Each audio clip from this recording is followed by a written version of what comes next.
Starting Blocks Part 2. Here are some other important things when it comes to managing your money. Most people have to borrow from time to time, and sometimes it's even helpful.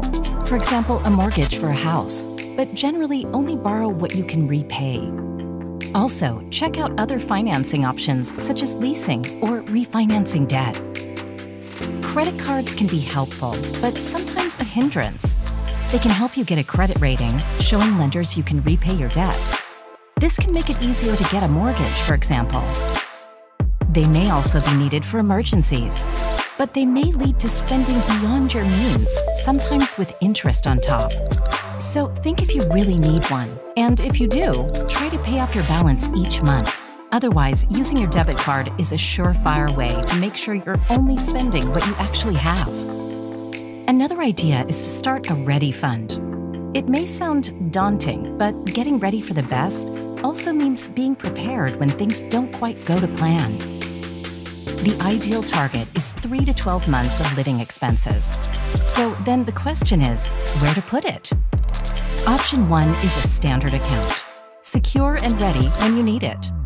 Downside, little or no interest. Savings or short-term deposit accounts give you better interest. Just check you can take money out in an emergency. Use a budgeting or your banking app, a great way to separate out money for different needs. While there's no magic number for saving, financial experts recommend around 20% each month. On to retirement. Preparing for retirement in your 20s may seem a drag. But once you know the secret of compound interest, get ready for a whole new outlook on your pension. Think of it as a piggy bank. But instead of the piggy bank just keeping the money you put in, instead it gets bigger and bigger over time.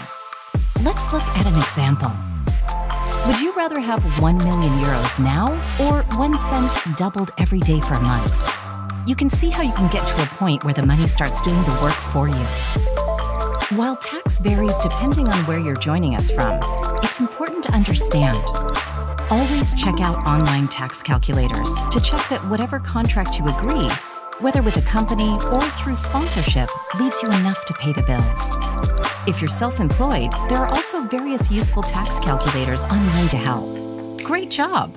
Last but not least, move on to Part 3 and find out how to track your spending.